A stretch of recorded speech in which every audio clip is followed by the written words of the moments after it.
اللہ اللہ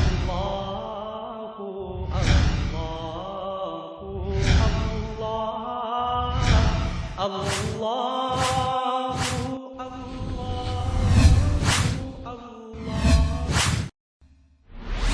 السلام علیکم ورحمۃ اللہ وبرکاتہ۔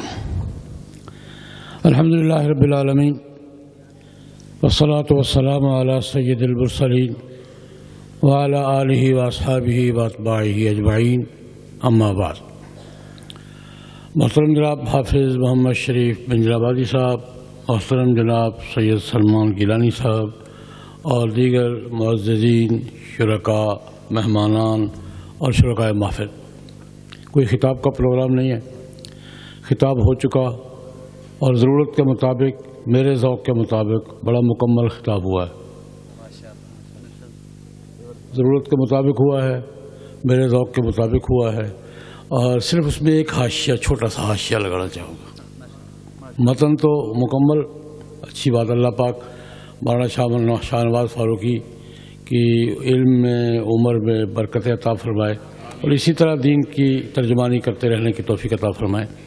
صرف ایک چھوٹا سا حاشیہ، لیکن اس سے پہلے میں اپنے برادر عزیز حافظ فیصل بلال حسان صاحب کو اس کاوش پر، ان کو بھی، پاکستان نعت کونسل کو بھی، ان کے تمام رفقا کو مبارکباد دینا چاہوں گا کہ ایک اچھی باذوق محفل کا انعقاد کیا، اور اس میں جناب نبی کریم صلی اللہ علیہ وسلم کی شان مبارک میں نعت اور حمد باری تعالیٰ، اور اس کے ساتھ ساتھ دین کی ضروریات کی باتیں سنی ہیں آپ نے، سنیں گے، حظ بھی اٹھائیں گے، رہنمائی بھی حاصل کریں گے، میں ان کو مبارکباد دینا چاہوں گا۔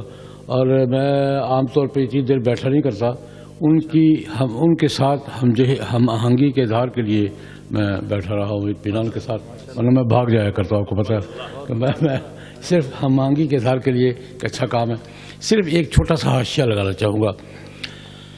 مولانا شاہ نواز فاروقی نے بڑی خوبصورت باتیں کی ہیں اور ضرورت کی باتیں کی ہیں کہ نعت خوانی کے ماحول میں ہمیں کن باتوں کا خیال رکھنا چاہیے۔ مقصد تو بالکل وہی ہے کہ اسلام کی دعوت بھی، اسلام کا دفاع بھی، اسلام کی دعوت بھی اور اسلام کا دفاع بھی، اپنا پیغام پہنچانا اور دشمن کے پیغام کا جواب دینا، دو ادارے، اپنا پیغام پہنچانا اور دشمن کے پیغام کا جواب دینا۔ یہ اس کے لیے جو بھی وقت کے میسر ذرائع ہوں وہ ہمیں استعمال کرنے چاہیے۔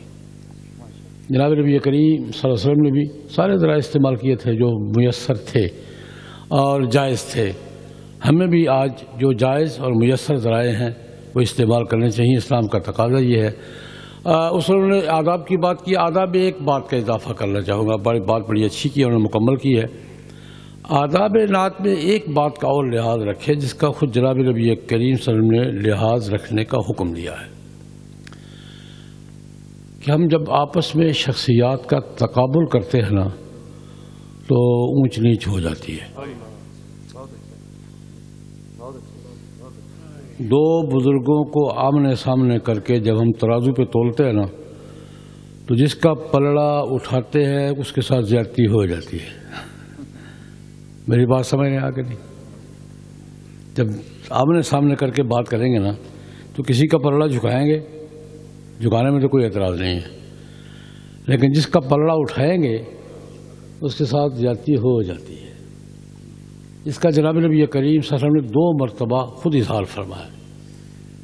ایک حضرت یونس علیہ السلام کے، بخاری کی روایت ہے، حضرت یونس علیہ السلام کے حوالے سے تذکرہ کیا کسی نے، اور تذکرہ کیا حضور صلی اللہ علیہ وسلم کے تذکرے کے تناظر میں کہ ان سے یہ بات نہ ہو سکی تو حضور نے منع فرمایا، لا تفضلونی علی یونس بن متہ، مجھے یونس بن متہ پر فضیلت نہیں دو۔ حضور کا فرمان، لا تفضلونی علی یونس بن متہ، مجھے یونس پر فضیلت نہیں دو، یہ معنی نہیں کہ فضیلت ہے نہیں، یہ تو نصیحتی ہے۔ تلک الرسل فضل اللہ بعضهم علی بعض، حضور کا سب سے افضل ہونا یہ نصیحتی ہے۔ تلک الرسل فضل اللہ بعضهم علی بعض، لیکن حضور فرما رہے ہیں کہ مجھے یونس پر فضیلت نہیں دو، کیا مطلب؟ ایک ہے فضیلت کا اظہار، ایک ہے تقابل کر کے تولنا. حضور نے اس سے معنی فرمایا. ہم عام طور پہ بالخصوص دو طبقہ، ایک دفعہ موسیٰ علیہ السلام کے حوالے سے بھی حضور نے فرمایا، دیکھو بھائی ایک جگہ ذکر ہو گیا تو کسی نے ذکر کر دیا ایسے انداز سے موسیٰ علیہ السلام کے مقابلے میں اور جناب نبی کریم کے حوالے سے جو حضور کو پسند نہیں آیا، تو اب یہ فرمایا لا تفضلونی علی موسیٰ، مجھے موسیٰ علیہ السلام پر فضیلت نہیں دو. فضیلت تو ہے، تو عقیدے کی بات ہے، فضیلت تو ہے، دو نہیں. کیوں؟ تقابل نہیں کرو. جناب نبی کریم نے منع فرمایا. اور میں یہ عام طور پہ عرض کیا کرتا ہوں کہ دو طبقوں کے حوالے سے یہ ایمان کا مسئلہ ہے یار، ایمان کا مسئلہ ہے. ہم دو نبی آمنے سامنے کر کے جب تقابل کرتے ہیں نا، اور صحابہ کرام میں سے دو شخصیتوں کو آمنے سامنے کر کے جب ہم تقابل کرتے ہیں نا، خطابت میں بھی شاعری میں بھی، تو بہت زیادتی کر جاتے ہیں. یہ میں ایک بات طالب علمانہ بات، نصیحت کہہ لیں جو مرضی کہہ لیں، ہم زیادتی کر جاتے ہیں. دو شخص نبیوں کو آمنے سامنے کھڑا کر کے جب تولتے بھی ہم سونار کے ترازو پر ہیں، زیادتی ہو جاتی ہے. اور صحابہ کرام رضوان اللہ اجمعین فضیلتیں ہیں، فضیلتوں سے انکار نہیں، تقابل سے انکار ہے کہ دو شخصیتوں کو آمنے سامنے کر کے اس طرح تقابل نہیں کرنا چاہیے جس سے کسی ایک کی اہانت کا شائبہ بھی پایا جائے. اہانت ہو نہ جائے، میں نے کہا شبہ بھی پایا جائے. یہ نازک مقامات ہیں. تو میں یہ بات فاروقی صاحب کی بات میں اضافہ کرتے ہوئے بس اسی پہ اکتفا کرتا ہوں. اللہ پاک آپ کے عزائم میں، محبتوں میں، عقیدتوں میں، فن میں، اظہار میں، ذوق میں ترقیات، برکات نصیب فرمائے، اور اسی طرح جناب نبی کریم کی نعت اور اللہ کی حمد بیان کرتے رہنے کی توفیق عطا فرمائے. وآخر دعوانا الحمدللہ رب العالمین.